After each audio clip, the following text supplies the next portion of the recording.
মাঠে রে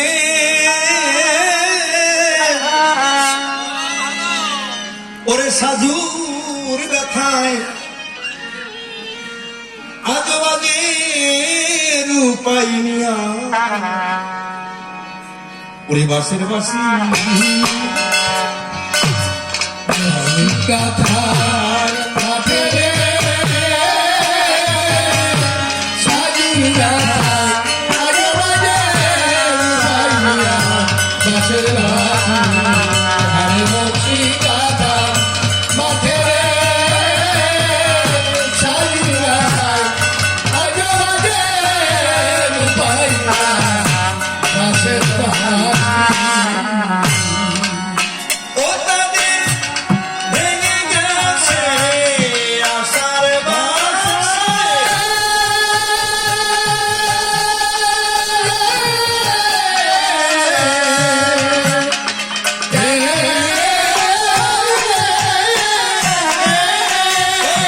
যাইনি ভালো আশাসী ও সাধুর ব্যথায় আজবাগে বাসের বাসি আরে নকশি কথা মাঠে রে সাধুর ব্যথায় আজবাগে বাসের কত আশা বুকে নিয়ে রে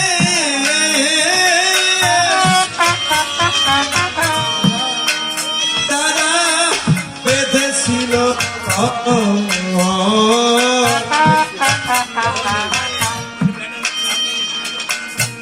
কত সুখে মিলে ছিল মিলন মঞ্চ কত আশা বুকে নিয়ে রে একটা দিয়ে দাও। তারা বেঁধেছিল আরে নকশি কথা মাঠে রে সাধুর ব্যথায় আজবাগে বাসের সাধুর গোরের পাশে রে এ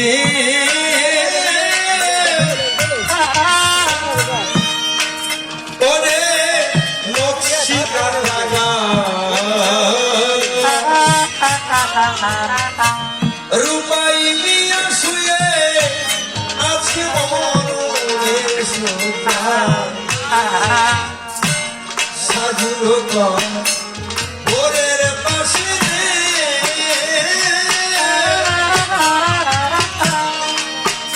ওরে নকশি কাটা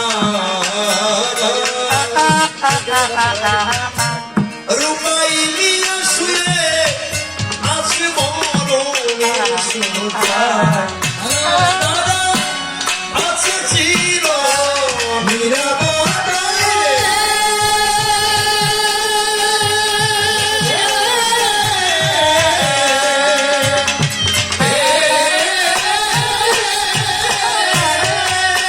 তাদের দুই পিয়া পাশাপাশি আজবাগে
তোর বুঝি আর ভালো বাসর মানুষ নাই তাইতে বুঝিস না তুই বিরোহিনী মনে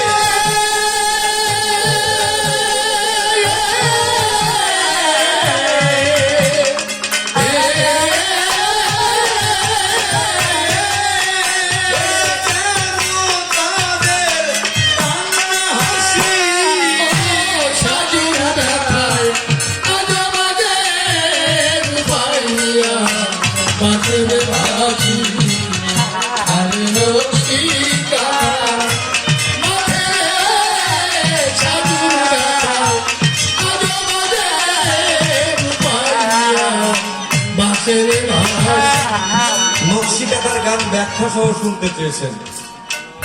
এই গানটা বড় ট্র্যাজেডিপূর্ণ গান। এটা ফরিদপুর জলিল বিলের পাড়ের একটা কাহিনী। এই জলিল বিলের পাড়ে রূপাই নাম করে একজন লাঠিয়া ছিল, আর সাজু নাম করে একটা শ্যামলা বরণ মেয়ে ছিল। এই সাজু আর রূপাইয়ের যে প্রেম কাহিনী, এটা নিয়ে লেখা হয়েছিল জসিমউদ্দিন সাহেবের নকশিকাথার মাঠ। এই নকশিকাথার মাঠ বইটা পড়ে বিজয় সরকার এই নকশিকাথার গানখানা লিখেছিলেন। এই গানটা সর্বপ্রথম বিজয়বাবু গিয়েছিলেন খুলনা পল্লী মঙ্গল স্কুলের মাঠে। দৌলতপুর পল্লী মঙ্গল স্কুল নাম করে একটা স্কুল আছে, ওই মাঠে যখন এই গানটা করছেন তখন ওখানে অতিথির আসনে বসে আছে পল্লী কবি জসিমউদ্দিন সাহেব। বিজয় সরকার যখন গানটা করছেন, গানটা করতে করতে যখন বলছেন অকরুণ দারুণ বিধি রে বিধি বিচার করে এমন তোর বুঝি আর ভালোবাসার মানুষ পাই এমন, তাইতে বুঝিস না তুই বিরোহিনীর মন রে ওরে কেন তাদের কান্না হাসি সাজুর ব্যথায় আজও কাঁদে রূপাই মিয়ার বাসের বাসে। জসিমউদ্দিন সাহেব দাঁড়িয়ে বললেন, একদিন হচ্ছে বিজয় ভাই রে, তুই আমার কথা বলবি? আজকের পর থেকে করি বন্দনা আমার এই নকশিকাথার মাঠ কাব্যখানার জীবনে কেউ পড়বে না। বলছে কেন? বলছে তোর এই গানের 5টা কলি আমি শুনলাম, এই 5টা কলির ভিতরে আমার পুরো নকশিকাথার মাঠটা শেষ করে দিয়েছিস। তবে তোরা চারণ কবি তো, আমাদের থেকে ক্ষমতা তোদের বেশি। আমরা যখন লিখি, আমরা লিখতে গেলে ভুল হলে সংশোধন করি, কিন্তু তোরা অডিয়েন্সের সামনে কথা বলিস, অন ক্যামেরায় কথা বলিস, মুখ দিয়ে যেটা বেরোবে ওটা ভুল হলেও ওটা কাটার মতো ক্ষমতা নাই। এই যে এরা গানটা তুলছে যখন ইউটিউবে ছাড়বে, এখানে যদি আমি একটা ভুল কথাও বলি এটাও কিন্তু চলে যাবে, আমার কিন্তু কাটার ক্ষমতা নাই। কিন্তু আমি যদি লিখতাম তাহলে ভুল হলে আমি সংশোধন করতে পারতাম। জসিমউদ্দিন সাহেব বলছে ভাই রে, তোরা লেখক কবি, আমরা লেখক কবি, তোরা চারণ কবি, আমাদের থেকে ক্ষমতা তোদের বেশি, তোরা আমাদের থেকে অনেক ঊর্ধ্বে। তাই আমার কথা বলবি? আজকে তুই যে নকশিকাথার মাঠ গানটা লিখেছিস, আমি অনেকগুলো পেজ নষ্ট করে এটা লিখেছি পরিবদ্ধ না, কিন্তু আমি আমার এই কোন জায়গায় এটা আমি লিখতে পারলাম না একজন প্রেমিক তার প্রেমিকাকে হারিয়ে ভগবানকে পর্যন্ত এমনি করে দায়ী করতে পারে। তুই আমার কথা বলবি? এই গানটা কি তুই আরেকবার এই কলিটা শোনাবি? তখন ভাবুক কবি বিজয় সরকার আবার এই কলিটা গাইলেন। উনি গাইলেন, অকরুণ দারুণ বিধি রে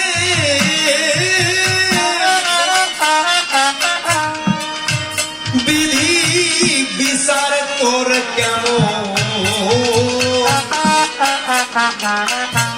তোর বুঝি আর ভালো বাসার মানুষ নাই আমার থেকে বল অকরুণ দারুণ বিধি রে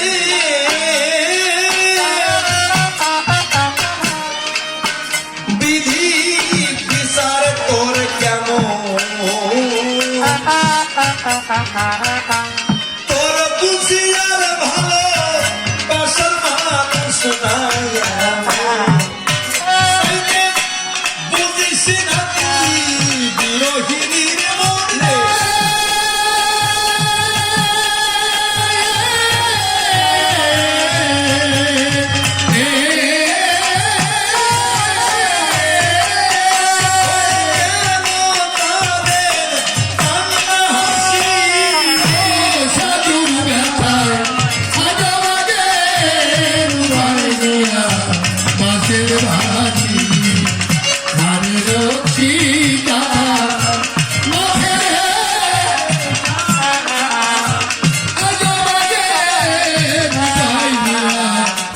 বাঁশের বাঁশি মূলত এই গানটা হচ্ছে সাজু আর রূপাইয়ের প্রেম নিয়ে গান। একবার দেশে অনাবৃষ্টি দেখা দিয়েছে। যখন অনাবৃষ্টি দেখা দিল, ওই সাজু তার কিছু খেলার সাথীদের নিয়ে মানুষের বাড়িতে বাড়িতে গিয়ে প্রত্যেক বাড়িতে বাড়িতে যায় আর মেঘের ঘুম ভাঙানোর গান গায়। এখানে পদকর্তা সুন্দর করে গাইলেন, কেমন করে ঘুম ভাঙানোর গান গায়। আল্লাহ মেঘ দে পানি দে ছায়া দে রে তুই, আল্লাহ মেঘ দে পানি দে ছায়া দে রে তুই, আল্লাহ মেঘ দে আল্লাহ মেঘ দে পানি দে ছায়া দে রে তুই, আল্লাহ মেঘ মেঘ দে পানি দে ছায়া দে রে তুই, আল্লাহ মেঘ দে। এমনি করতে করতে যখন প্রত্যেকটা বাড়িতে যায়, সবাই কিছু প্রচলিত মুদ্রা দেয়, কিছু চাউল দেয়। রূপাইয়ের বাড়িতে যখন গেছে, রূপাই চালের মানে ওই খড় দিয়ে চাল চায়। এই কণ্ঠস্বরটা মানে এই যে সুন্দর মধুর কণ্ঠস্বর, এটা যখন রূপাইয়ের কর্ণকুহরে পৌঁছে গেছে, নিচের দিকে তাকিয়ে দেখতে পায় শ্যামলা বরণ একটা মেয়ে জগৎকে কেমন কোথাও আলোকিত করেছে। ওই সুরটা যখন কানে গেছে, ওখান থেকে নেমে এসেছে, সেও কিছু চাউল দিয়েছে। দুজন দুজনকে দেখেছে, কেমন যেন একটা ভাব হয়ে গেছে। যখন চাউল নিয়ে চলে গেল, ওই দিন থেকে কিন্তু বাবা ওই রূপাই মিয়া সাধুদের বাড়ির আশপাশ দিয়ে ঘোরাঘুরি করে। সাধুর মা দেখতে পায় বিচারে একটা ছেলে আমাদের বাড়ির চতুর্পাশ দিয়ে ঘোরাঘুরি করে, বাঁশের জালে বাঁশ কাটে। সাধুকে ডাক দিয়ে বলছে, ও সাধু, তুমি আমার কথা নাও, ওই যে ছেলেটা আমাদের বাড়ির সামনে দিয়ে ঘোরে, বাঁশে কুঞ্চি কাটে বিচারে, তুমি ওকে একটু বাড়িতে নিয়ে এসো। যখন বাড়িতে ডেকে এনেছে, সাধুর মা ডাক দিয়ে বলছে, তোমার নাম কি? বলছে, আমার নাম রূপাই। বলছে, তোমার কে আছে? বলছে, আমার 3 কুলি, আমার মা ছাড়া কেউ নাই। বলছে, আমার মেয়েটারও তো আমি ছাড়া কেউ নাই, তা তুমি আমার কথা হবে? মাঝে মধ্যে আমাদের বাড়িতে আসা যাওয়া করতে। এই আসা যাওয়া করতে করতে সাধুর মা এবং রূপাইয়ের মা দুজনে মিলে সাধু আর রূপাইয়ের 4টে হাত এক করে দিল। যখন এক করে দেয়, আজকে রূপাই সাধু দুইজনে মিলে যখন বাসর ঘরে যায়, বাসর ঘরে যখন গেল, আজকে রূপাই মিয়া সাধুকে পেয়ে সত্য কথা বুঝাইতো, এ ডাকতে বলেছিল, সাধু, আমি তো লাঠিয়া, তবে আমি প্রতিজ্ঞা করছি আর জীবনে লাঠিয়ালি করবো না, আমি কারো মাথায় বাড়ি দেব না। অন্তরতে আসে ভাবো, আমি তোমাকে নিয়ে একটা সুখের স্বর্গ রচনা করব। বিধি হলো বাম, বাসর ঘরে স্বামী স্ত্রীর হচ্ছে কথোপকথন। হঠাৎ করে কে যেন ডাক দিয়ে বলছে, রূপাই, শুনেছ তোমার ওই চরের জমির ধান কারা কেটে নিয়ে যায়? আগের দিনে যখন আমরা ধান লাগাতাম, ধান আপনাদের আমন ধান লাগাতেন, মাঝে মাঝে কেটে নিয়ে যেত না? এসো, তোমার ওই চরের জমির ধান কারা কেটে নিয়ে যায়। সাজুকে ডাক দিয়ে বলছে, ও সাজু, আমি ভেবেছিলাম লাঠিয়ালি করবো না, তবে তুমি আমাকে অনুমতি দাও, অন্তরেতে আসে ভাবো, আজকে শেষবারের মতো আমি একবার লাঠিয়ালি করবো। ওই ধানগুলো যদি আমি রক্ষা করতে না পারি, বলি তোমার বরাবরই করি বন্দনা, আমরা কি খেয়ে বেঁচে থাকবো? আমাদের অভাবের সংসার, আমরা খাবার পাবো না। আপনারা আমার কাছে বলেন দেখি, স্বামী লাঠিয়ালি করতে যাবে বাসর ঘরে, কোন স্ত্রী অনুমতি দেয় নাকি? বলছে, যাও। যখন গেল, রূপাইয়ের লাঠির আঘাতে 3টা মার্ডার হয়ে গেল। ফেরারি আসামি হয়ে সারা পাঞ্জাবিতে রক্ত লাগিয়ে ছুটে এসে বলছে, সাজু, দরজাটা খুলে দেখো, আমি এসেছি। যখন দরজাটা আলগা করে খুলে বলি, আপনাদিকের ধারে দেখতে পাই বিছানে সারা গায়ে রক্ত। বলছে, কি তোমার কি হয়েছে? তোমার সারা গায়ে রক্ত কেন? হচ্ছে করি বর্ণনা, ওটা তুমি আর শুনো না, তোমাকে নিয়ে আমার আর সুখের সংসার রচনা করা হলো না। তুমি আমার কথা বলবে, আমাকে বিদায় দেবে। বলছে, স্বামী, কোথায় শুনেছ বাসর ঘর থেকে কোন স্ত্রী তার স্বামীকে বিদায় দিতে পারে? কোথায় শুনেছ বাসর ঘর থেকে একটা নারী তার স্বামীকে এমনি করে বিদায় দিতে পারে? বলছে, বিদায় তুমি যদি না দাও, তুমি আমার কথা নাও, পরিবর্তন না, আমি ফেরারি আসামি হয়েছি, পুলিশ আমাকে ছাড়বে না, আমার ফাঁসি হয়ে যাবে। ডাক দিয়ে বলছে তুমি চলে যাবে? বলছে হ্যাঁ। বলছে তুমি তো চলে যাবে, আমাকে কার কাছে রেখে যাবে? বলছে ও সাধু, আমি তোমাকে কার কাছে রেখে যাবো জানো? এই জগতে যার কেউ নাই, তার যিনি আছেন আমি তোমাকে তার কাছে রেখে যাব। এই জগতে যার কেউ নাই, তার আছে মালিক সাই, আমি সেই মালিকের কাছে তোমাকে রেখে যাব। এই কথা বলে যখন গেল চলে, সাধু খায় না, ঘুমায় না, দেহটা ক্ষীণ হয়ে গেছে। যখন দেহটা ক্ষীণ হলো, আপনাদিকের কাছে খুলে বলা ভালো, আজকে সাধুর মা মনে মনে চিন্তা করছে, এই মেয়েটাকে যদি আমার বাঁচিয়ে রাখতে হয়, অন্তরেতে আসে ভাবো, ওকে একটা কাজের ভিতর আমি ডুবিয়ে রাখবো, সুচ আর সুতা কিনে দিয়ে রাখতে। বলছে তাই তুই আমার কথা লবি, এই নে, এই কাপড়ে তুই নকশি কাঁথা অঙ্কন করবি। মনের মাধুরী মিশিয়ে নকশি কাঁথা অঙ্কন করে।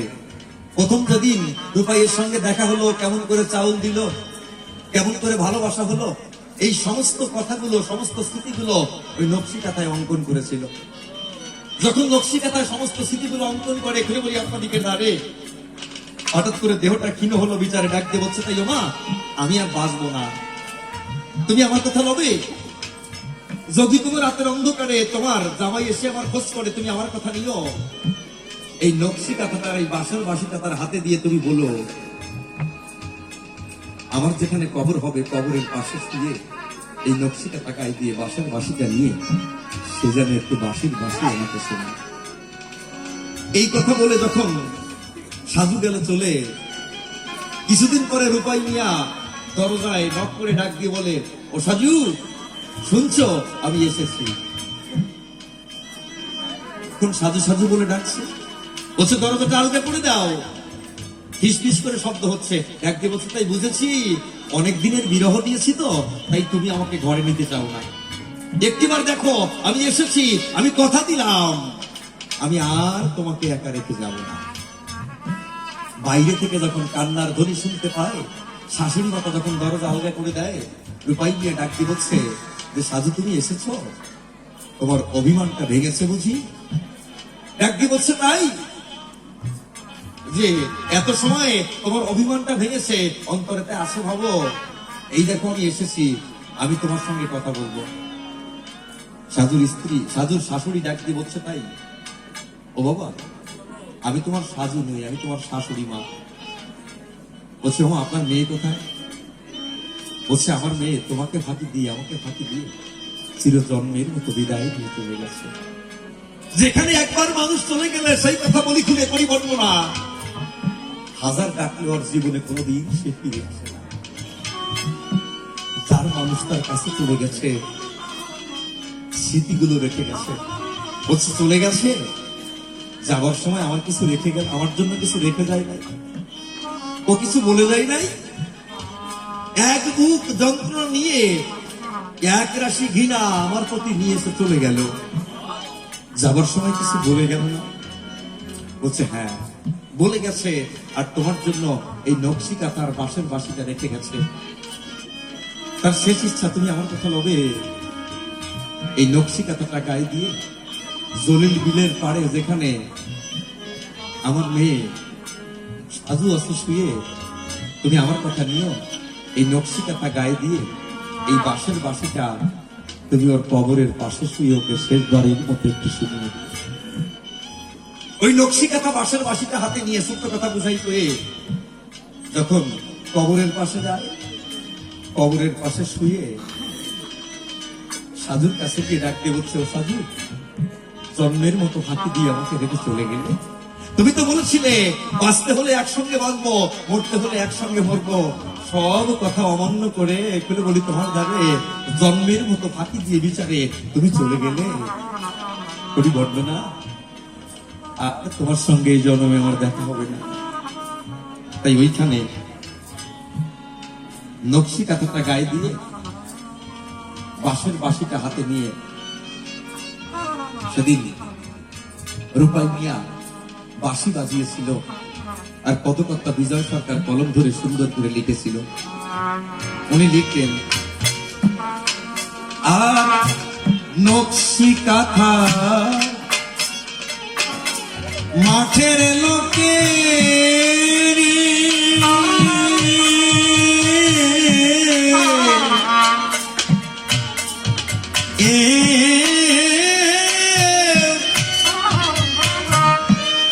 ও লোকে আজও শুনতে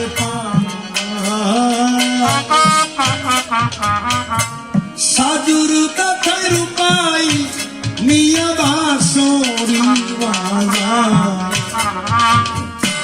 সাজুর বোরের পাশে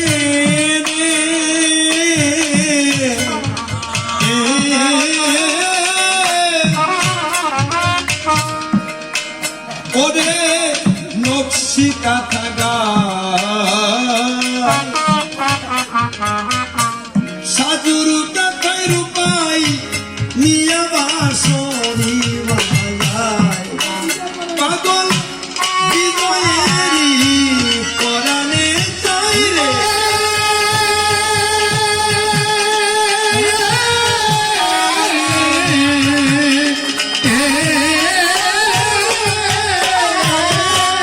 অবশ্যই একবার গিয়ে শুনে আসি সাজুর গাথায় আজো বাজে বাসুর হাতে আজ নকশি কাঁথা মাঠে সাজুর গাথায় আজো বাজে বাসুর হাতে কল্পনাতে কৃষ্ণ আমি গো জানি এ ধর্ম সভায় বিপদ থেকে আসি আমার নারদ নারদ শ্রী কৃষ্ণের সনে